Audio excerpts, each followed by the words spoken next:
Hello बच्चों, देखिए ये हमारे 11th क्लास की जो फिज़िक्स की यूनिट नंबर 6 है आपकी ग्रेविटेशन वाली, उसमें है ये topic Kepler's law of planetary motion. ठीक है, इम्पोर्टेंट टॉपिक रहेगा ये आपका। केपलर ने जो लॉ दिए हैं, यहाँ 3 लॉ हम पढ़ेंगे जो केपलर के लॉ हैं। ठीक है, इसमें क्या है, Kepler formulated the following 3 laws. अब इसमें देखो, सबसे पहले फर्स्ट लॉ करते हैं हम केपलर का। इसमें क्या बताया है, यहाँ पर देखो बच्चों, लॉ ऑफ ऑर्बिट, जो हमारा फर्स्ट लॉ है ना, उसका क्या नाम है, यहाँ लॉ ऑफ ऑर्बिट हम उसको बोलते हैं। ठीक है, इसमें क्या बताया है, according to this law all the planets revolves around the sun in an elliptical orbit. ठीक है, with the sun situated at one of the 2 foci. इसमें ये बता रहा है बच्चों, ये बता रखा है कि जो हमारे प्लेनेट है ना, सभी प्लेनेट हैं जो भी हमारे, वो रिवॉल्व करते हैं सन के चारों तरफ। किस में, इलेप्टिकल ऑर्बिट में रिवॉल्व करते हैं, सर्कुलर में नहीं करते। किसमें कहा, ये इलेप्टिकल ऑर्बिट के अंदर क्या करते हैं, सन के चारों ओर वो रिवॉल्व करते हैं। ठीक है, जो हमारे प्लेनेट हैं, 8 प्लेनेट हमारे जो, ठीक है, 9वां जो प्लूटो है, उसको आपने पता है वो हमारे सोलर सिस्टम से उसको बाहर कर दिया गया है। ठीक है, उसकी काउंटिंग नहीं आती हमारे उसमें प्लूटो की। तो जो हमारे प्लेनेट हैं वो सन के चारों तरफ जो रिवॉल्व करते हैं, वो किस में करते हैं, इलेप्टिकल ऑर्बिट में करते हैं। इलेप्टिकल, ठीक है, अंडाकार हम ये कह सकते हैं, इलेप्टिकल ऐसे। ये आपका जो दिखा, ये दिखा रखा है, ये इस प्रकार से इलेप्टिकल ये ऑर्बिट है बच्चों आपका, ऐसे होता है। ये सर्कुलर नहीं है ना, इलेप्टिकल है। ठीक है, अब जो सन है, सन की सिचुएशन क्या बताई है, ये जो इलेप्टिकल आपका ऐसे ऑर्बिट होगा, इसमें सन की सिचुएशन बताई है 2 फोकियाई होती है, उसमें एक फोकियाई पर सन की सिचुएशन हम कंसीडर करते हैं, मानते हैं। ठीक है, देखो थोड़ा सा हम यहाँ बता देते हैं इसको ध्यान से। इधर देखो, जैसे ये आपका ऑर्बिट हो गया इस प्रकार से, इसमें अब आपकी ये सर्कुलर होता तो ये आपकी ये इक्वल होती, जैसे ये आपकी ये डायमीटर है और ये आपका इक्वल होता। लेकिन अब क्या है, इलेप्टिकल शेप है। कैसी शेप है बच्चों, इलेप्टिकल। तो इलेप्टिकल शेप है, तो जो ये आपका है ना, ये वाला इस प्रकार से, ये आपका मेजर एक्सिस है। ये कौन सा एक्सिस है, मेजर। और ये वाला आपका कौन सा बच्चों, यहाँ पर ये माइनर। ये कौन सा एक्सिस है, माइनर। तो यहाँ 2 फोकियाई किस प्रकार से हैं, देखो, एक तो आपकी ये इस प्रकार से, ये जो मेजर एक्सिस होगा ना, इस पे ये इसका ये पोर्शन, और ये सेमी मेजर एक्सिस है। ये हाफ हो गया ना, पूरे एक्सिस का हाफ हो गया, सेमी मेजर बोलते हैं। तो इसकी ये यहाँ अगर सन की सिचुएशन हो, एक फोकियाई तो ये इधर मानी जाएगी और एक फोकियाई इधर मानी जाएगी। देखो यही बता रखे आपका। ठीक है, डायग्राम को देखो, इसमें फर्स्ट लॉ जो हम बता रहे हैं, लॉ ऑफ ऑर्बिट है, इसमें देखो ये आपका सर्कुलर है, ये सॉरी इलेप्टिकल ऑर्बिट है। तो इसमें ये आपका कौन सा हो जाएगा, ये आपका मेजर एक्सिस पूरा का पूरा, ये आपका मेजर है, और ये वाला आपका कौन सा हो जाएगा, माइनर एक्सिस। ठीक हो गया।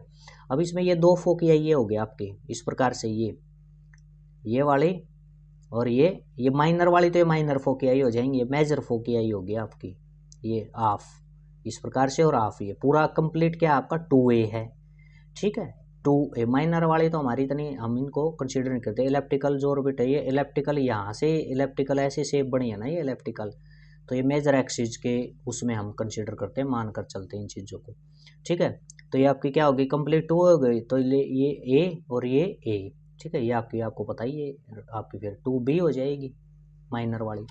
तो ये देखो, ये प्लेनेट जैसे यहाँ पर है इस प्रकार से रिवॉल्व कर रहे हैं ऐसे, तो इसमें एक तो ये फोकियाई होगी और एक ये फोकियाई होगी। ठीक है, तो सन की सिचुएशन हमने इस एक फोकियाई पर हमने लेकर चलनी है। Sun situated at one of the 2 foci, दोनों फोकियाई में से एक पर सिचुएशन होगी। ये एस सिचुएशन यहाँ होगी सन की। ठीक है, इस फोकियाई पे अगर ये इधर होती तो हम इसको एस डैश कहते, यहाँ पर सिचुएशन होती। तो अब हम यहाँ से इसको कंसीडर कर रहे हैं।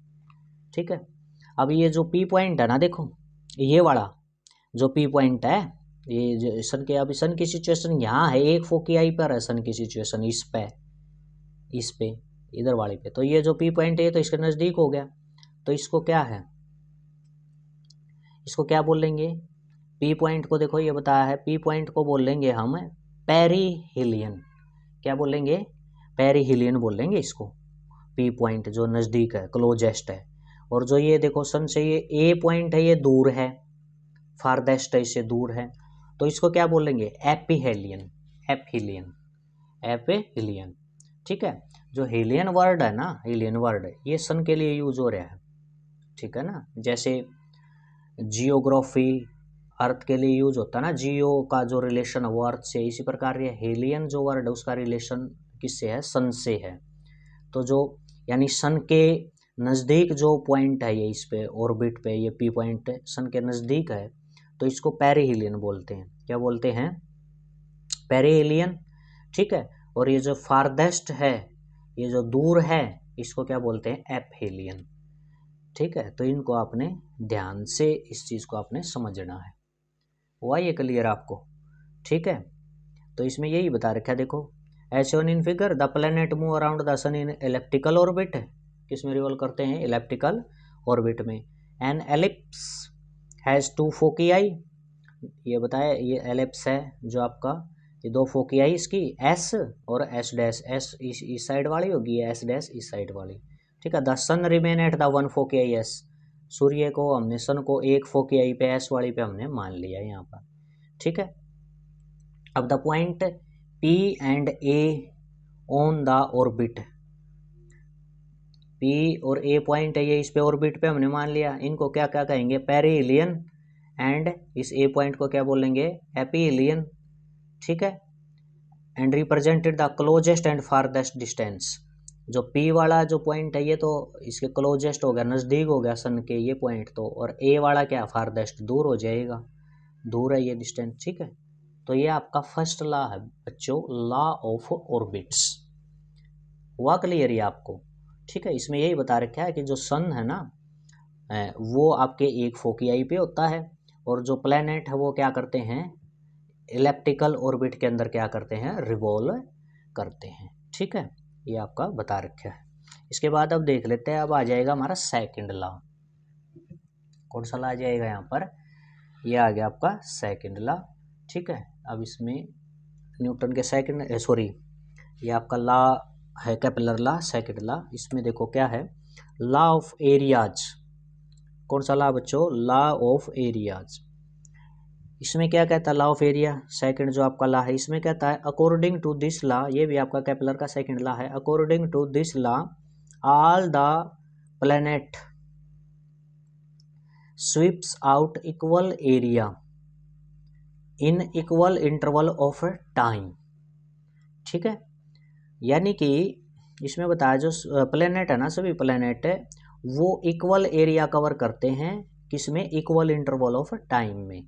ठीक है, वो हम बताएंगे कैसे, किस प्रकार से आपको, कि इक्वल आपका टाइम तो इक्वल लगेगा और एरिया भी क्या कवर करेंगे, वो इक्वल एरिया कवर करेंगे सभी प्लैनेट के लिए, ये बात बताई है। या आप इसको किस प्रकार से बता सकते हो, एरियल वेलोसिटी। कौन सी बच्चों, areal velocity of a planet around the sun is constant. जो एरियल वेलोसिटी रहेगी आपकी, ठीक है, प्लैनेट की एरियल वेलोसिटी जो रहेगी सन के चारों तरफ, वो क्या रहेगी, कांस्टेंट रहती है। क्या रहती है, कांस्टेंट। ठीक है, एरियल वेलोसिटी आपको बताएंगे, एरियल वेलोसिटी यानी कि वेलोसिटी आपकी एरिया के साथ, जैसे वेलोसिटी ग्रेडियंट आपका बोला जाए तो। अब इसमें देखो, यहाँ से अब आपको ये चीज़ें समझ में आएंगी। देखो ये क्या है, यहाँ सन यहाँ पर हो गया हमारा, ये क्या है आपका इलेप्टिकल ऑर्बिट हो गया। ठीक है, अब देखो सन तो एक फोकियाई पे हो गया, इधर वाली पे। अब देखो एक प्लेनेट है हमारे पास, यहाँ ए पर था वो प्लेनेट, कौन सी पोजीशन पर था बच्चों, ध्यान से समझना इसको, ए पर। ठीक है, कितनी डिस्टेंस होगी ये सन से, कितनी डिस्टेंस होगी, जब ये यहाँ पर ए पर है तो r1 हमने ये डिस्टेंस ले ली। ठीक है, अब ये क्या करेगा, वेलोसिटी इसकी क्या है, v1 है, ए पॉइंट पर था तो इसकी वेलोसिटी हमने क्या v1 कह दिया, और टाइम यहाँ का t1 कह दिया, ए का ये कह दिया। ठीक है, अब ये क्या करेगा, ए से ये बी पे गया, ऐसे रिवॉल्व कर रहा है, ये देखो सन यहाँ है, ये प्लेनेट ऐसे रिवॉल्व कर रहा है इस प्रकार से, ऐसे। तो ये ए से किस पे चला गया ये सन, बी पर, ए पॉइंट से किस पे गया, बी पर गया है। ठीक है, तो ये एरिया कवर हो गया, इतना एरिया कवर किया है, A1 नाम दे दिया, इस एरिया को क्या कह दिया हमने, A1। ठीक हो गया ये। अच्छा, उसके बाद हमने क्या बता दिया, अब ये जो प्लेनेट है मान लिया ये इधर हो, यहाँ P पॉइंट पर इस साइड, ठीक है, P पॉइंट पर, और ये P से Q जाए। अब ये तो देखो नज़दीक वाला पोर्शन हो गया, सन के नज़दीक वाला केस हो गया, ये सन से दूर वाला केस नहीं हो गया यहाँ पर तो।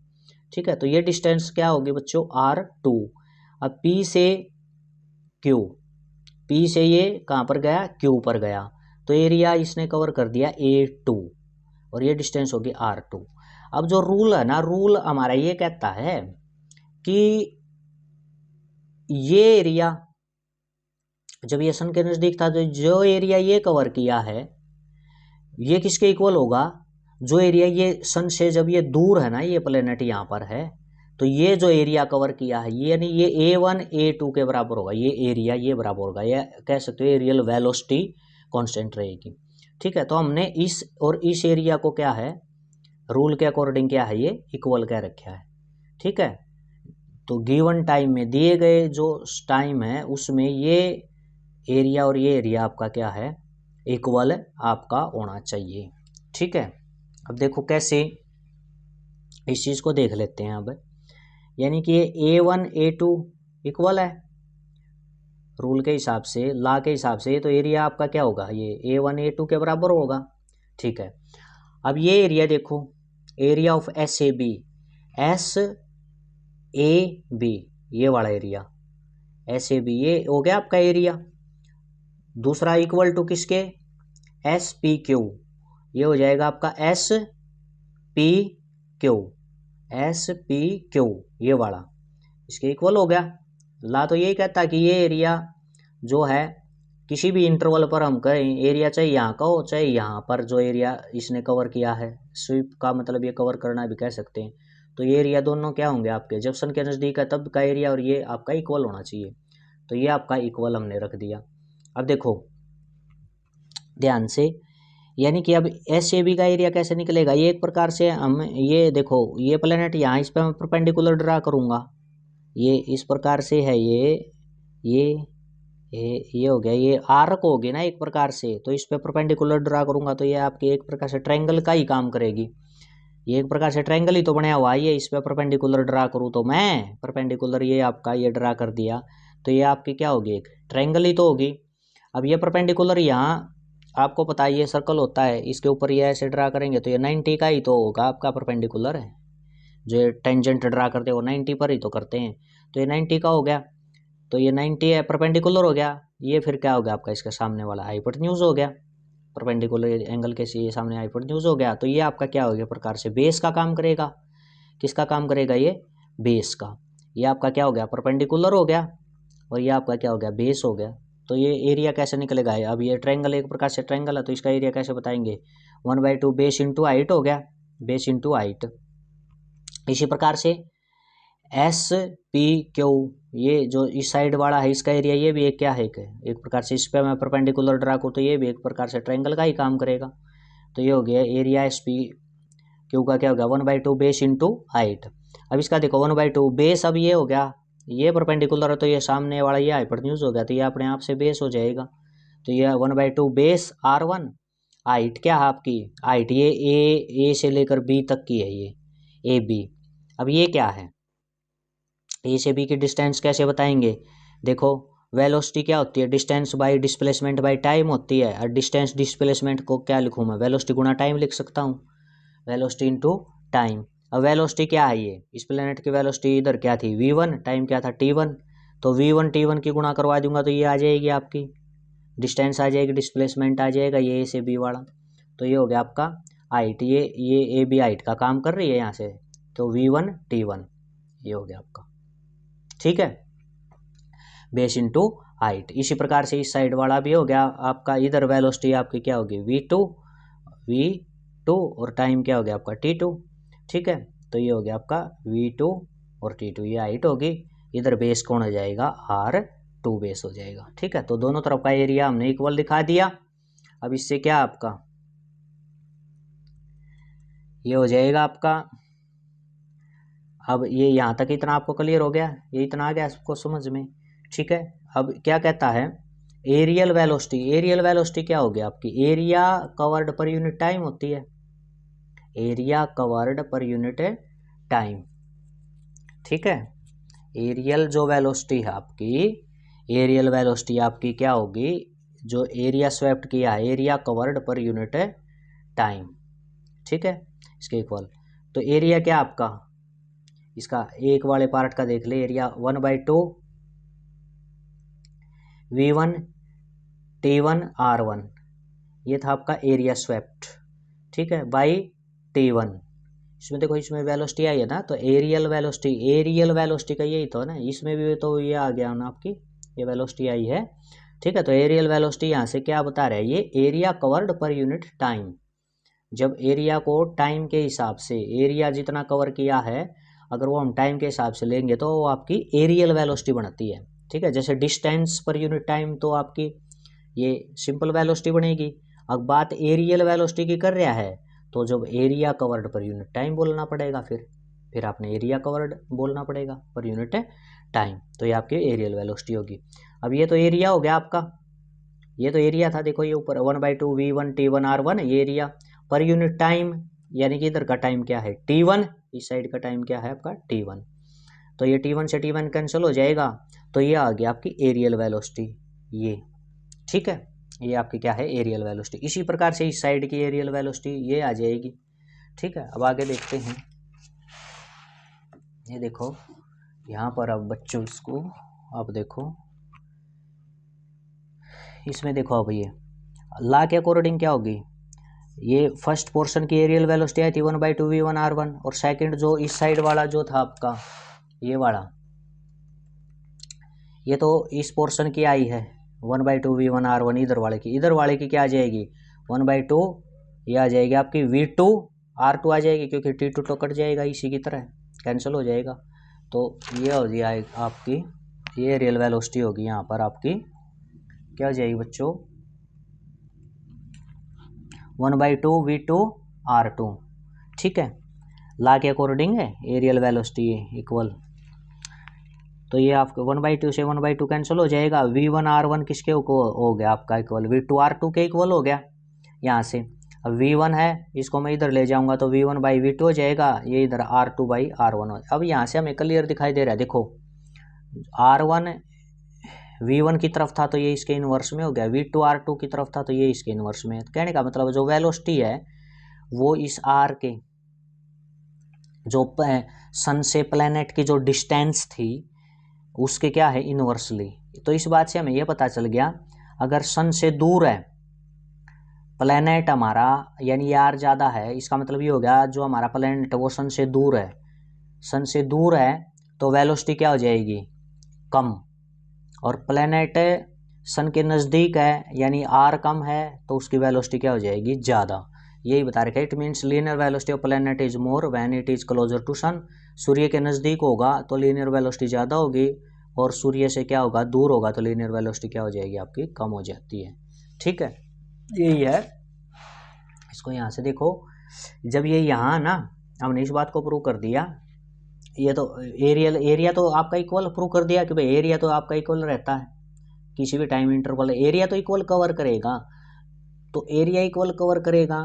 तो जब नज़दीक है ये सन के नज़दीक है तो इसने अपनी क्या बतानी पड़ेगी वेलोसिटी को, क्या करना पड़ेगा लीनियर वेलोसिटी इसकी क्या हो जाएगी इंक्रीज हो जाएगी, ठीक है। और जब ये सन से दूर है तो एरिया तो देखो इक्वल ही कवर करना है, तो इसकी जो एरियल वेलोसिटी नहीं, कौन सी वेलोसिटी, एरियल वेलोसिटी तो इक्वल रहेगी जो एरिया कवर किया उसके अकॉर्डिंग, लेकिन लीनियर वेलोसिटी की बात कर रहे हैं इसकी ये, तो ये वेलोसिटी क्या हो जाएगी आपकी, जब आपका जो सन के नज़दीक है तो इसकी वेलोसिटी क्या है आपकी ज़्यादा, और सन से जब ये प्लैनेट दूर जाता है सन से दूर इस प्रकार से, तो उसकी क्या है लीनियर वेलोसिटी क्या हो जाती है कम हो जाती है, ठीक है।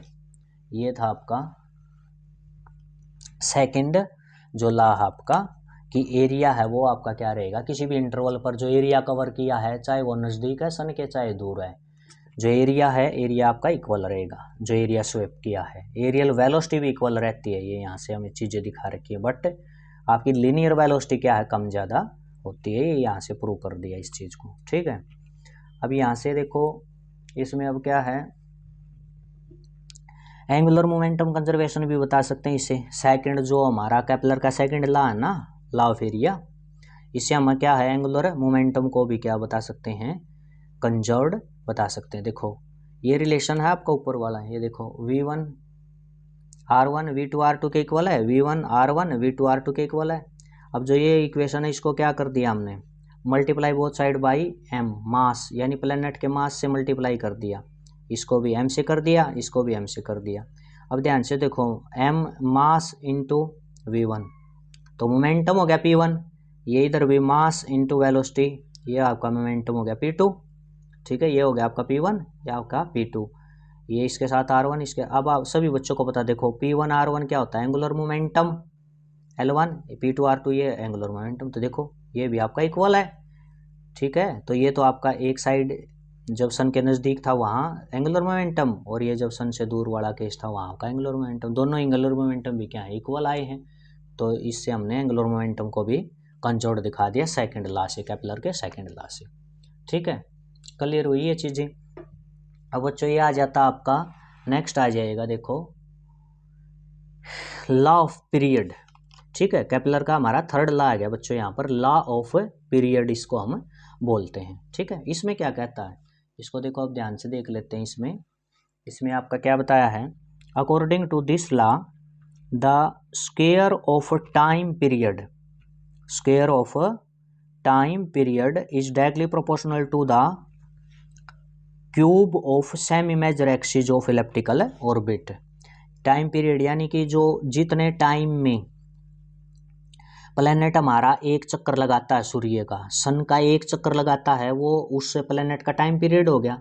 तो टाइम पीरियड का जो स्क्वायर है वो किसके डायरेक्टली प्रोपोर्शनल बताया गया है, जो हमारा सेमी मेजर एक्सिस है उसके क्यूब के डायरेक्टली प्रोपोर्शनल बताया है, यानी कि ये टी स्क्वायर टाइम पीरियड का स्क्वायर हो गया। ठीक है, प्लेनेट के द्वारा लिया गया टाइम है, सूर्य का एक चक्कर लगाने में जो टाइम लिया जाता है वो उसका टाइम पीरियड हो गया। तो टाइम पीरियड का स्क्वायर किसके डायरेक्टली प्रोपोर्शनल है, जो हमारा सेमी मेजर एक्सिस होता है उसके क्यूब के। ठीक है, तो इसमें अब देख लेते, देखो ये इस प्रकार से क्या हमारा एलिप्टिकल ऑर्बिट है, ये आपका माइनर हो गया, माइनर एक्सिस हो गया, या आपका क्या हो गया मेजर एक्सिस हो गया, और ये आधा क्या हो गया आपका सेमी मेजर एक्सिस हो गया, सेमी मतलब आधा, यानी कि ये। ठीक है, या आप ये कहो तो पूरा तो 2a है, तो ये a ही बोला जाएगा, a ये तो इक्वल ही है आपके, a और a ये दोनों इक्वल है। तो a क्यूब के जो आपका ये होता है ना सेमी मेजर एक्सिस, इसके क्यूब के क्या होता है डायरेक्टली प्रोपोर्शनल क्या, टाइम पीरियड। ठीक है, तो ये एलिप्टिकल ऑर्बिट, अब तो ये सारी ये तो डिस्टेंस थोड़ी बराबर होंगी। ठीक है ना, तो हमने यही ले लिया, सेमी मेजर एक्सिस बता दिया यहाँ पर। ठीक है, कि यहाँ हम जैसे यहाँ सन की सिचुएशन मानते हैं ना, इस फोकियाई पे सन की सिचुएशन मानते हैं। ठीक है, तो प्लेनेट यहाँ भी होगा, ये हो सकता है, तो ये भी डिस्टेंस हो सकती है, प्लेनेट यहाँ भी हो सकता है, यहाँ भी। अब एक प्लेनेट मान लिया इसके यहाँ है। ठीक है, ठीक है, उसके बाद जो आपका जैसे आपका मरकरी है वो यहाँ हो गया, उसका ये हो गया। अब इससे दूसरा जो आएगा वो आपका क्या आएगा, उसका एलिप्टिकल ऑर्बिट बड़ा बनेगा। ठीक है, अर्थ और दूर है तो अर्थ का क्या है एलिप्टिकल ऑर्बिट और बढ़ेगा, तो ये बढ़ती जाएगी। सन तो यहाँ सिचुएटेड है, सन तो आपका एक फोकियाई पे कांस्टेंट रहेगा यहाँ। ठीक है, तो ये आपकी क्या बढ़ती जाएगी, ऑर्बिट बढ़ता जाएगा, जो जो प्लेनेट दूर होता जाएगा उसका ऑर्बिट बढ़ जाएगा, ऑर्बिट बढ़ता जाएगा तो ये सेमी मेजर जो एक्सिस है ये भी तो बढ़ता जाएगा, ए भी तो बढ़ती जाएगी, कहने का मतलब है। ठीक है, और ए बढ़ती जाएगी, ये चीज़ बढ़ती जाएगी तो टाइम पीरियड भी क्या है बढ़ता जाएगा। अब जो मरकरी है वो तो नज़दीक है, उसके लिए तो ये ए कम है आपका, ये जो डिस्टेंस है, तो मरकरी तो जल्दी चक्कर लगा देता है। ठीक है, अर्थ है, अर्थ 365 दिन में चक्कर लगाती है क्योंकि ये इसका है, और हमारा इंक्रीज होता जाएगा, जो जुपिटर वगैरह वो और ज़्यादा उनका इलेप्टिकल ऑर्बिट और बड़ा होता जाएगा, तो उनकी क्या आपकी ये ए बढ़ता जाएगा तो उनका टाइम पीरियड भी ज़्यादा है, वो ज़्यादा समय में चक्कर लगाएंगे। तो ये चीज़ बता रखी है देखो यहाँ से। ठीक है, लॉ ऑफ पीरियड बोलते हैं इसको। अब ये ये डायरेक्टली प्रोपोर्शनल है, इसको हटाएंगे, के लगाएंगे, क्या लगा देंगे, के कांस्टेंट। के आपका कांस्टेंट हो जाएगा। के की वैल्यू आपकी क्या होती है 2.95 इंटू 10⁻⁻34 और ईयर स्क्वायर ये होगी, यहाँ से टाइम पीरियड की जो यूनिट है बड़ी यूनिट ईयर स्क्वायर होती है, और ये आपकी डिस्टेंस की मीटर, मीटर ये पर मीटर क्यूब हो जाएगी। ठीक है, के की वैल्यू वैसे तो हर प्लैनेट के लिए थोड़ी थोड़ी कम ज़्यादा, जैसे ये आपकी मरकरी के लिए 2.95 है, और ओ के लिए जैसे 3 है आगे। ठीक है, लेकिन हमने ये सभी की जो हमारे प्लैनेट हैं उनके लिए के की वैल्यू ये ज़्यादा कोई अंतर नहीं है, इतना ज़्यादा 0.5 का है डिफरेंस बस। तो हमने ये क्या ले लिया 2.95 ही लेते हैं सभी प्लैनेट के लिए। के की वैल्यू 2.95 इंटू 10⁻⁻34 ये हो गया आपका। ठीक है, आया ये समझ में। तो अब डिफरेंट प्लैनेट के लिए, अलग अलग प्लैनेट के लिए लिखें ये चीज़। तो देखो क्या इसमें क्या बताया है, जैसे T1 का स्क्वायर इक्वल टू KA1 इसका क्यूब हो जाएगा एक प्लैनेट। दूसरे के लिए लिखें तो T2 का square is equal to KA इसका क्यूब हो जाएगा। यही चीज़ है, दो प्लैनेट के लिए लिख दिया अलग अलग, उसमें उनकी रेशो ले ली तो T1 का स्क्वायर ये के से के कैंसिल हो जाएगा, ये हो जाएगा। ठीक है, तो ये क्या कहता है, दस लार्जर द डिस्टेंस, डिस्टेंस क्या होगी आपकी ये ज़्यादा होगी, सन से ज़्यादा डिस्टेंस होगी प्लैनेट की, the larger will be the time period, time of revolution. ये तो ऑटोमेटिकली आपको दिखाई दे रहा है, सन से जो ज़्यादा दूर होगा, जो ये सेमी मेजर एक्सिस ज़्यादा बड़ा होगा, उसका एलिप्टिकल ऑर्बिट भी ज़्यादा बड़ा होगा, तो ये यानी ज़्यादा होगा, तो आपका क्या है टाइम पीरियड ज़्यादा होगा। क्या होगा, टाइम पीरियड ज़्यादा होगा। तो ये था बच्चों आपका लॉ ऑफ पीरियड। ठीक है, तो ये केपलर के आपके 3 लॉ हैं। ठीक है, फर्स्ट लॉ हमारा क्या था, लॉ ऑफ क्या था बच्चों बताओ, लॉ ऑफ ऑर्बिट। दूसरा क्या था, लॉ ऑफ एरिया, और तीसरा हमारा लॉ ऑफ पीरियड। ठीक है, तो ये आपका बहुत इम्पोर्टेंट है तीनों लॉ, इनको आप ध्यान से कर लेना। ओके, थैंक यू बच्चों।